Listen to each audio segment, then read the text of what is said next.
Greetings Ranger fans, Jake here for a deeper look at episode 13 of Power Rangers Dino Fury, the Matchmaker. But first, a rapid run through. Let's kick off the counter. It's morphin' time!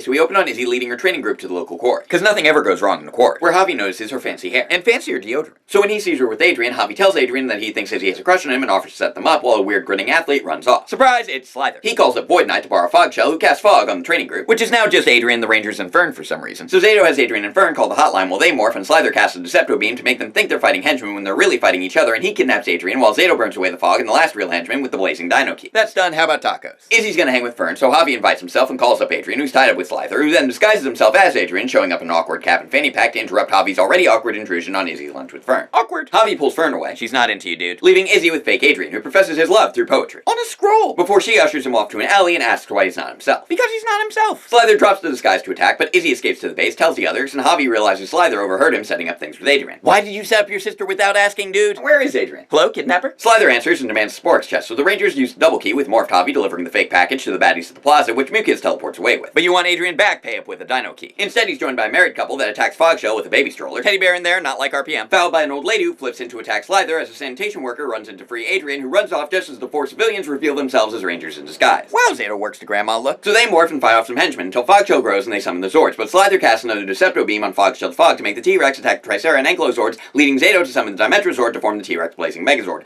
burn off the fog and defeat Fogshell with a Blazing Mega Strike, before Izzy sprints in to snag the Sporks from Slither, but it's cool because he already got the Sporks chest, right? Right? He and Mucus make a gong show of presenting the chest to Void Knight, but when it vanishes, he is not happy. He brutalizes them with the gong and storms off to his private room, where he takes off his helmet to reveal a human face, and renews his promise to save his lost love. While Izzy wraps up another training session, Javi apologizes to her, then apologizes to Adrian, then realizes he never found out why she was acting weird, then turns around to see her, holding hands and running off with Fern! And everyone marvels over how cute they are. Roll credits.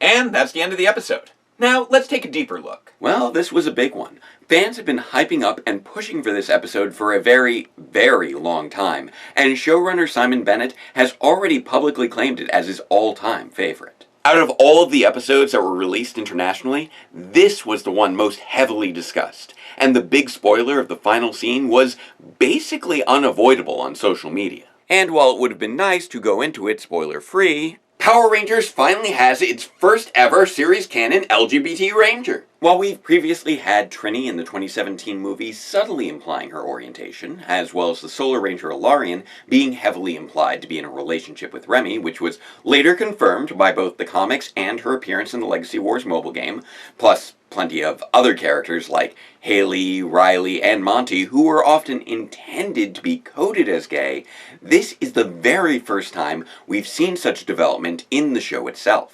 The franchise has always had a strong LGBTQ fanbase, likely in no small part to starring a diverse cast of physically active and attractive performers who transform into brightly colored spandex.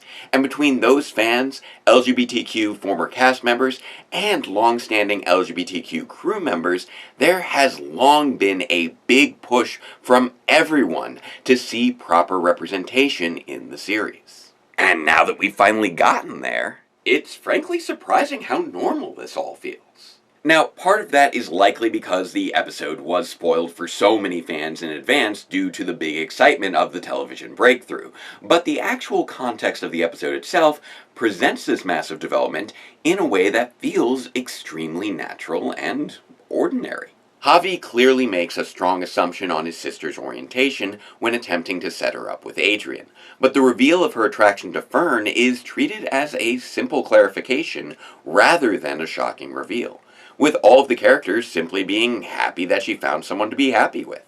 And that's obviously kind of the point. We've reached a stage in our society where media is finally recognizing that being lesbian, gay, bisexual, transgender, queer in general is part of the natural diversity of the human experience, and not something to be treated as strange or abnormal. There have been similar breakthroughs in children's media for quite some time now, including Korra and Asami's implied relationship at the end of The Legend of Korra, the character of Cyrus and Andy Mack, Shiro's past and future at the end of Voltron Legendary Defender, Princess Bubblegum and Marceline's kiss at the end of Adventure Time, and many of the romantic relationships in both Steven Universe and She-Ra and the Princesses of Power. So for many Power Rangers fans, this has felt long overdue, especially since Power Rangers has previously led the way in diversity and representation back in the early 90s.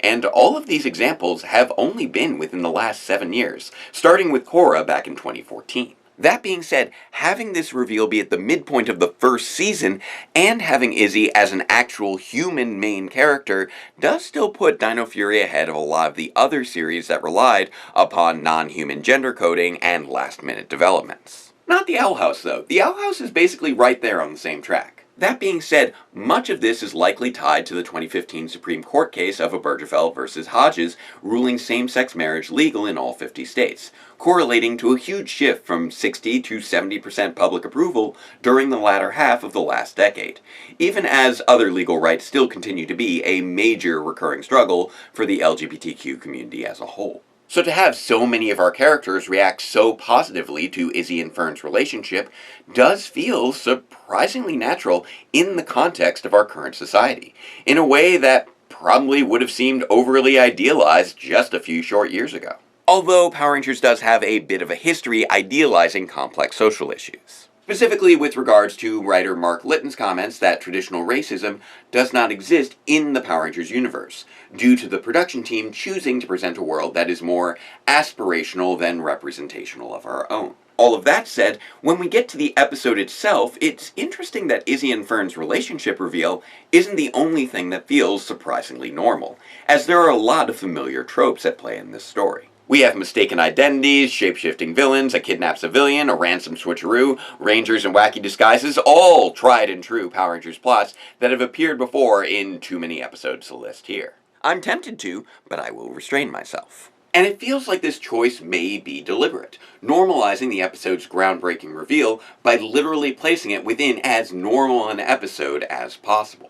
There is also a lot of groundwork laid by previous episodes to give this episode a strong foundation to work off of, with Fern being introduced back in Winning Attitude, Adrian and the rest of Izzy's training group being introduced in Super Hotshot alongside Fogshell, and Izzy's tendency not to conform to expected gender norms being hinted at with the skirt rip moment all the way back during her review in New Recruits. That said, the familiar tropes of this episode do come with some familiar discomforts, as we are all basically cringing from the moment that Javi decides to insert himself into his sister's love life, further compounded by his complete inability to take a hint from Izzy or Fern, and the entirety of Slither's awkward masquerade as a love-stricken Adrian. And I will recognize that these are pretty subjective criticisms.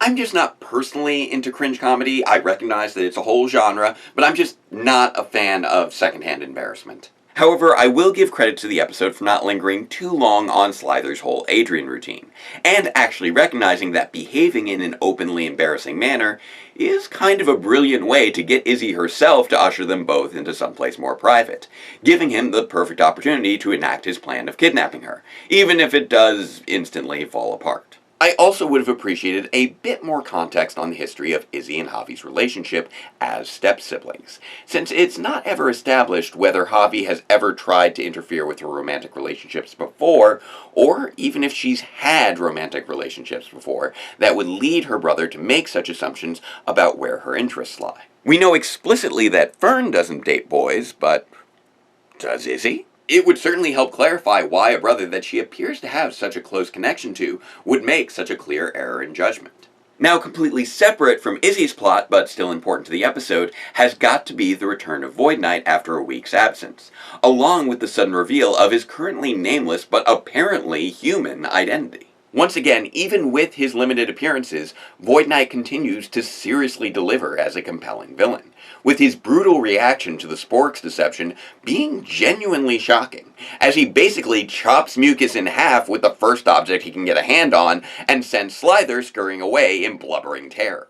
I seriously did not expect that goofy gong to be used so effectively. This dude does not play around, even with his own minions, and this is probably one of the most intimidating actions I've seen from a villain in years. And this is only reinforced by the reminder that his rage is fueled by very real emotions that are slowly turning to desperation, as there appears to be a ticking countdown on how much longer he can wait before activating the machine to save his mysterious love interest. Now, if there is a weak link to the episode, it would probably sadly have to be Adrian, since despite being central to the entire plot, he is presented with very little clear characterization of his own, mostly just being reduced to a hesitant and befuddled false love interest, lacking much of the hammy charm that one might come to expect from Slyther's dramatic disguises. Honestly, I would have liked to see more of that random guy from the beginning. That dude's smile creeped me out. Also, for an episode containing so many classic tropes, there was a surprising lack of Jane and Jayborg this week.